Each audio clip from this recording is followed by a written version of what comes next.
এই ধুৰন্ধৰ কেইটা এতিয়া ক'ত গ'ল? বহুত চিঞৰি আছিলেচোন জুবিন গাৰ্গক জাষ্টিচ নিদিয়ালৈকে বোলে শান্তিত নবহে। এই ধুৰন্ধৰ কেইটাৰ কথা কৈছো, এই ইউটিউবাৰ কেইটাৰ কথা কৈছো। নিজকে বহুত চোন ফালিছিলে, বহুত ওপৰ লেভেলত ফালিছিলে। এতিয়াচোন একদম গায়ক, যেনেকৈ একদম মানে কি বুলি কম, ধাৰ লোৱাৰ পিছত মানুহ যে হেৰাই যায় ন, তেনেকৈ গায়ক। জীয়াই থাকোতে জুবিন গাৰ্গক পুৰা হলে ব্যৱহাৰ কৰিছিলে এইকেইটাই, গৈ তেল মাৰি কিন্তু এতিয়া গায়ব হৈ গ'ল একেবাৰে। আৰু আমি যদি ইহঁতক কিবা এটা কওঁ আকৌ এই কমেণ্টত আমাকে গালি দিয়ে, তোৰ বাপেৰ হয় আমুক তামুক, যদি ইহঁতক কিবা এটা ক'বলৈ যাওঁ। এতিয়া তোমালোকে মোক কৈছো, তোমালোকে কোৱা এইকেইটা গ'ল ক'ত? বন্ধুসকল, মই এখন শ্বৰ্ট ফিল্ম আপলোড কৰিছো, তোমালোকে যদি ইউটিউবকে চাৰ্চ কৰা অমৰ ৰাগিনী বুলি, আৰু তাত গৈ তোমালোকে ভিডিঅ'টো চাবা, আৰু চাই মেলি তাতো তোমালোকে কমেণ্ট মাৰিবা। নমস্কাৰ। হঠাৎ জুবিনদাৰ অনুৰাগীসকলে কলৈ গ'ল? কলৈ টোপনি মাৰি থাকিলে? কলৈ চাইলেণ্ট হৈ থাকিলে? জুবিনদাৰ অনুৰাগীসকলে যে আজি জাষ্টিচ বিচাৰি আছিলে, ন্যায় পাব লাগিব অতি সোনকালে, এইবিলাক কোৱা কেইজনমান ইউটিউবাৰ বা কেইজনমান মানুহ অনুৰাগীসকলে কিয় চাইলেণ্ট হৈ থাকিলে? আজি কিয় চিঞৰিব পৰা নাই? কোনোবা কৈ আছে কোনোবা ইউটিউবাৰবোৰে বিজেপিৰ দালাল, কিবা টকা খাইছে, সেইকাৰণে মানে জুবিনদাৰ অনুৰাগী হিচাপে কাম কৰা নাই, বা জুবিনদাৰ ন্যায়ৰ বাবে এই মাতটো চিঞৰা নাই। ঠিক তেনেদৰে ক'লে নিউজটো আপোনালোকে সম্পূৰ্ণকৈ চাই ল'বা, বুজি পাবা। আৰু এই দাদাই কি কৈছে আপোনালোকে গম পাইছেনে? কেইজনমান ইউটিউবাৰক যে কথা কৈছে, মানে জুবিনদাৰ কাৰণে একো মাত মতা নাই, কাৰণ সিহঁতে কেতিয়াও অনুৰাগী হ'ব নোৱাৰে আমাৰ জুবিনদাৰ। হয়, আপোনালোকে নিউজটো চাই ল'ব। আৰু আমাৰ মামাই কৈছে ডিচেম্বৰৰ 8 বা 10 তাৰিখে ন্যায় দিব, জাষ্টিচ পাব। আমি ৰখি আছোঁ। ঠিক আছে মামা, আপোনাক ভাল পালোঁ। সকলো ৰাইজ ৰজাসকলে আপোনাৰ লগত আছে, আৰু আপুনি যদি সোনকালে এনেকুৱা ন্যায়বোৰ দিব পাৰে, ৰাইজ ৰজাসকলে, সকলো অনুৰাগীসকলে আপোনাক সদায় জয় লাভ কৰিব, বা 26ত আপোনাৰ এটা ভাল খবৰ আহিব পাৰে। যেনেকৈ জুবিনদাক ন্যায় দিব 2026ত আপোনাৰো ভাল দিন আহিব পাৰে। ঠিক তেনেদৰে কৈছোঁ, কিয়নো আমাৰ জুবিনদাৰ লগত পলিটিক্সৰ এনেকুৱা জড়িত কৰিব নালাগে। তথাপিও ক'লোঁ দিয়া, আপোনাৰ 2026ত আপোনাৰ ভাল খবৰ আহিব পাৰে, যদি জুবিনদাৰ ন্যায়টো আমি দেখা পাওঁ। ঠিক আছে, আপোনালোকে চাই ল'ব নিউজত, অতি সোনকালে ন্যায় পাব বোলে, আপোনালোকে গম পাইছেই নিউজত। আৰু মামাই ক'লে। পোনপ্ৰথমে মোৰ চেনেলত স্বাগতম জনালোঁ। যদি চেনেলত নতুনবাৰ আহিছে ছাবস্ক্ৰাইব কৰি ল'ব, ভিডিঅ'টো শ্বেয়াৰ কৰি দিব। অতি সোনকালে আপোনালোকে ভিডিঅ'টো চাই লাইক এটা মাৰি দিব আৰু কমেণ্ট এটা লিখি দিব। এতিয়া চাই লোৱা এই জুবিনদাৰ বাবে কি অনুৰাগীবিলাকে কি কথা কৈছে। আজি কিয় পাহৰি থাকিলে জুবিনদাক, কিয় জাষ্টিচ বিচাৰা আজি কিয় বন্ধ হ'লে, সেইকাৰণে নিউজটোত কৈ দিলে, আপোনালোকে চাই ল'ব। ঠিক আছে। আজি এনেকুৱা লাগিছে যেন জুবিন অনুৰাগীবিলাক শুই গ'ল। এতিয়া আজি নাই, জুবিন অনুৰাগী নোহোৱা হৈ গ'ল। এতিয়া হঠাৎ নোহোৱা হৈ গ'ল, বেলেগ বিষয়বিলাক আহিলে। জুবিন অনুৰাগীসকলক আমি আকৌ ক'ব বিচাৰিছো, জুবিন ফেন ক্লাবক আমি ক'ব বিচাৰিছো, চৰকাৰে যিয়ে নকৰক কিয়, যোনে যিয়ে নকৰক কিয়, যিয়ে পৰিৱেশ নাহক কিয়, জুবিনৰ ন্যায়ৰ কাৰণে আমি সদায় লাগি থাকিব লাগিব, আমি সদায় আগুৱাই লাগিব। যিসকল মানুহে ফেচবুকত এক্টিভ হৈ আছে, ছচিয়েল মিডিয়াত এক্টিভ হৈ আছে, আমি তেখেতসকলক অনুৰোধ কৰিছো যে এইটো এটা সোণালী সুযোগ। ইয়াৰ পিছত আয়োগত অহাটো এটা সোণালী সুযোগ, আমি আহিব লাগে, সকলো আহক। যাৰ হাতত যি তথ্য আছে, ফেচবুক লাইভত আপোনালোকে যি কৈ আছে, ফেচবুকত যি লিখি আছে, সেইখিনি হলেও আহি পেলাই জমা দিয়ক। জুবিন গাৰ্গৰ মৃত্যুৰ পিছতো ফেশ্বন শ্ব' চলি আছিলে, বিভিন্ন মিটিং কাৰ্যসূচী চলি আছিলে। এইবিলাক প্ৰমাণ শ্যামকানু মহন্তই বা বাকী বিলাকে ইনষ্টাগ্ৰামত দিছে, ছচিয়েল মিডিয়াত দিছে, সেই কথাটো আমি কলো। শ্যামকানু মহন্তৰ পত্নী, যিহেতু ট্ৰেণ্ড MMS তেওঁ নিজেও এজন ডাইৰেক্টৰ, তেওঁ সোধপোছ কৰিছে, কিন্তু তেখেতক এৰেষ্ট কৰা নাই। ছিংগাপুৰত তেখেত নিজে আছিলে, কিয় এৰেষ্ট কৰা নাই, এই কথাটো আমি কলো। ওৱান্স এ পুলিচ অলৱেজ এ পুলিচ, ওৱান্স এ ডক্টৰ অলৱেজ এ ডক্টৰ। সন্দীপন গাৰ্গ তাতে আছিলে। জুবিনৰ ঘটনাটো হোৱাৰ পিছত তেওঁ আচলতে পুলিচ হিচাপে মোবাইল বিলাক জব্দ কৰিব লাগিছিল, গোটেই যাৱতীয় কামখিনি কৰিব লাগিছিল, সেইখিনি নকৰিলে, সেই কথাটো কৈছো। 18 জন ইয়াতছত 18 জন আছিল জুবিন গাৰ্গৰ লগত। 18 জনৰ অকল 4 জনকহে এৰেষ্ট কৰিছে, বাকী কেইজনক কিয় এৰেষ্ট কৰা নাই, সেই কথাটো আমি কৈছো।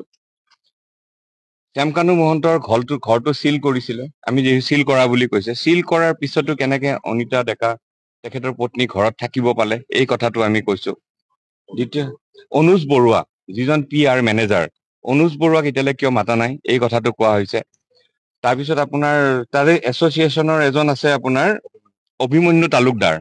অভিমন্যু তালুকদাৰ হ'ল স্মাইল এছিয়াৰ লগত জড়িত CEO স্মাইল এছিয়া বুলি কোৱাৰ লগে লগে আমি পাপনৰ কথা আহিব স্মাইল এছিয়াৰ ব্ৰেণ্ড এম্বেছাডৰ পাপন এজন আছে আপোনাৰ এই ক্ৰিকেট IPLৰ এজন বৰঠাকুৰ বুলি আছে তো ডাঙৰ ডাঙৰ মানুহ আছে তো সেইকাৰণে অভিমন্যু তালুকদাৰক এৰেষ্ট কৰা হোৱা নাই নেকি এই কথাটো কোৱা হৈছে গৰিমা গাৰ্গৰ ভিসাখন কিয়ৰ কাৰণে কেনচেল হ'ব লগা হ'ল এপ্লাই হৈছিল নে নাই কি কাৰণত কি কথা ক্ৰাইটেৰিয়া লৈ পেলাই ভিসা লৈ গৈছিল এই কথাখিনি কোৱা হৈছে দিল্লীৰ এইমছত কিয় অটপসি কৰা নহল গুৱাহাটীত আহি পেলাই পোষ্টমৰ্টেম কৰিলে কিন্তু বডিটো অলৰেডি ডেমেজ হৈ গৈছে সেই কথাটো কোৱা হৈছে তাতকৈ ডাঙৰ কথাটো হ'ল যে SITয়ে এটা অদ্ভুত কাম এটা কৰিছে বিশিষ্ট নাগৰিকৰ নামত এজন ইউটিউবাৰ এজন দুজন ডক্টৰ এজন এক্টৰ এনেকে কেইজনমান মানুহক মাতিছিলে কিয় মাতিব লগা হ'ল তেওঁলোকক কি কাৰণ আছে SIT কিয় মাতিব লাগে সেইটো কথা কোৱা হৈছে SIT খুটপুছ কৰিব লাগে আয়োগে খুটপুছ কৰিব লাগে এই কথাটো কোৱা হৈছে আমাৰ যে কিয় বিভ্ৰান্তি কৰা হৈছে আপোনাৰ SITৰ পৰা এখন কাগজ যিখন মানে শপতনামা জমা দিয়ে সেই শপতনামাখন লিক হৈছে সেই কথাটো কোৱা হৈছে একসামে আজি ইউটিউব মানে ফেচবুকত জুবিন গাৰ্গৰ মেণ্টেল হেল্থৰ কথা কৈছে এটা বেলেগ ফালে লৈ যোৱা হৈছে যিটো এটা ক্ৰাইম হয় এজন মানুহ ডিপ্ৰেছনত যাব পাৰে একো ডাঙৰ কথা নহয় এনজাইটি আহিব পাৰে আজিকালি সকলো ল'ৰা ছোৱালীৰে সকলো মানুহৰে ডিপ্ৰেছন এনজাইটি থাকে বিশেষকৈ জুবিন গাৰ্গৰ মৃত্যুৰ পিছত ঘৰে ঘৰে বহুত ল'ৰা ছোৱালীৰ ডিপ্ৰেছন হৈছে এনজাইটি হৈছে সেই বুলি কি তেওঁ পাগল নেকি তেওঁৰ মেণ্টেল প্ৰব্লেম আছে নেকি এই কথাটো এজনে ফেচবুকত লিখিলে সেই কথাটো আমি কৈছো যে একো ডাঙৰ কথা নহয় ডিপ্ৰেছনত যোৱাটো যে গোটেই বিষয়টো বেলেগ ফালে লৈ যোৱা হৈছে এই গোটেইখিনি কথা আমি ইয়াতে কৈছো আয়োগক কৈছো CBI এনকুৱাৰী এটাৰ কাৰণে আমি কৈছো যাতে আয়োগে যাতে লিখে CBI এনকুৱাৰী হ'ব লাগে ৰিকমেণ্ডেশ্যন দিয়ে এই গোটেইখিনি কথা আমি কৈছো আৰু বহুত কথা কৈছো আমি যিখিনি কথা এতিয়া আমি ৰাজহুৱা কৰিব নোৱাৰো কিন্তু ইয়াৰ লগতে আমি এটা কথা ক'ব বিচাৰিছো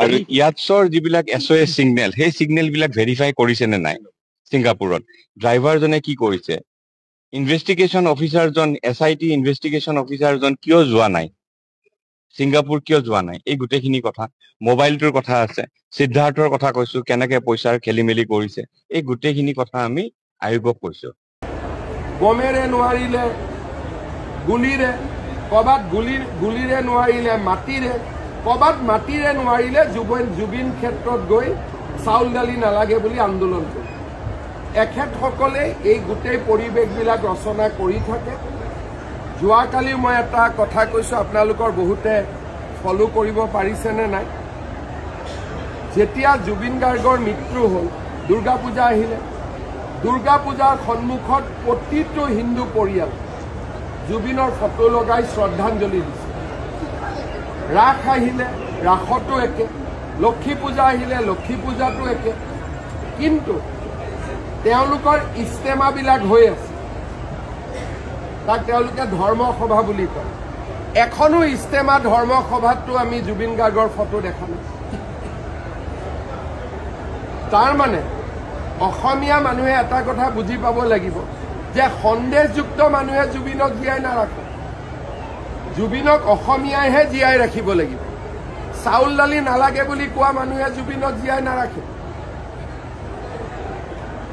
আৰু এই যিসকলে ছ'চিয়েল মিডিয়াত বম ব্লাষ্টক আদৰণি জনাইছে তেওঁলোকক চৰকাৰে গ্ৰেপ্তাৰ কৰিব তেওঁলোকৰ লিংকবিলাক চাব কাৰোবাৰ যদি লিংক বাংলাদেশৰ লগত পাওঁ বা অসমৰ বাহিৰৰ কোনোবা এনেকুৱা ধৰণৰ ব্যক্তিৰ লগত পাওঁ তেতিয়াহ'লেতো আমি আৰু টাফ একশ্যন ল'ম এতিয়া বহুতে ভয়তে ডিলিট কৰি আছে কিন্তু ডিলিট কৰিলেও স্ক্ৰীনশ্বটবিলাক আমাৰ লগত আছে আৰু আমি এইটো ক্ষেত্ৰত যথেষ্ট কঠোৰ ব্যৱস্থা আমি হাতত 14 তাৰিখে ৰিজাল্ট দিব গতিকে ৰিজাল্ট ভাল হ'ব বুলি ভাবিছোঁ বাকী এক্সিট পোলেতো আৰু ৰিজাল্ট নিদিয়ে ৰিজাল্ট মেচিনে দিব গতিকে আমি 14 তাৰিখলৈকে অপেক্ষা কৰোঁ আৰু আজি গোটেই দেশতে এনেকৈ বম ব্লাষ্টৰ পিছত গোটেই দেশতে এটা শোকৰ ছাঁ পৰিছে অসমত আমি বহুত ডিফিকাল্ট চিটুৱেশ্যনত আছোঁ আমাৰ মাজত সোমাই যাব পাৰে আৰু যিকোনো কাম কৰিব পাৰে, কাৰণ ইয়াতে তেওঁলোকৰ পাৰ্চেণ্টেজ বহুত বেছি। গতিকে অসম বহু দিনলৈ সাৱধান হৈ থাকিব লাগিব, আৰু আমাৰ ইয়াত যেতিয়া হ'ব তেতিয়া ডাঙৰকৈয়ে হ'ব। এৰেষ্ট কৰিবৰ কাৰণে মই ইনষ্ট্ৰাকশ্যন দিছোঁ যে যাক যাক এনেকুৱা ধৰণে সন্ত্ৰাসবাদীক সমৰ্থন কৰিছে তেওঁলোকক মই গ্ৰেপ্তাৰ কৰিবৰ কাৰণে নিৰ্দেশ দিছোঁ। তাৰ মাজত যদি কোনোবা নাবালক আছে বা কোনোবাই নাজানি কৰিছিলে তেনেকুৱাও থাকে মানুহ, বা কোনোবাই কাৰোবাৰ মোবাইলটো লৈ বেলেগ এজনে নিজৰ মোবাইলৰ পৰা কৰোৱাই দিয়ে। গতিকে ধৰক মোৰ মোবাইল আছে, মোৰ মোবাইলটো লৈ কোনোবাই কৰি দিলে, গতিকে আমি কোনোবাজনক ধৰিব লাগিব। সেইকাৰণে আমি নিৰ্দোষীক নধৰোঁ, দোষীক আমি ধৰিমো শাস্তি।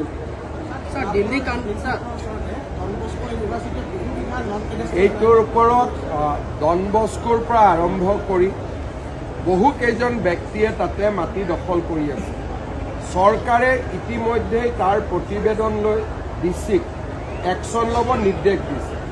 এই মানুহসকলে হাইকোৰ্টত গৈ এটা ষ্টে লৈ ৰাখিছে, যাৰ বিৰুদ্ধে চৰকাৰে যুঁজি আছে। আৰু মই আপোনালোকক এটাই ক'ব পাৰোঁ যে ডন বস্কোৰ মাটিৰ কথা আজি নহয়, তাত সেই মাটিৰ কাৰণে জৰ্জ বৰদলৈ আত্মহত্যা পৰ্যন্ত কৰিবলগীয়া হৈছিলে। তেতিয়াই আমি মুখ্য সচিব পৱন বৰঠাকুৰৰ নেতৃত্বত এখন কমিটি কৰি দিছিলোঁ, আৰু কমিটিখনে ডন বস্কো আৰু ওচৰৰ বহুবিলাক মাটি অবৈধ ঘোষণা কৰিছে। একশ্যন ল'ব আৰম্ভ কৰোঁতে তেওঁলোক হাইকোৰ্ট গ'ল, কিন্তু আমি হাইকোৰ্টতো কেছটো যুঁজি আছোঁ।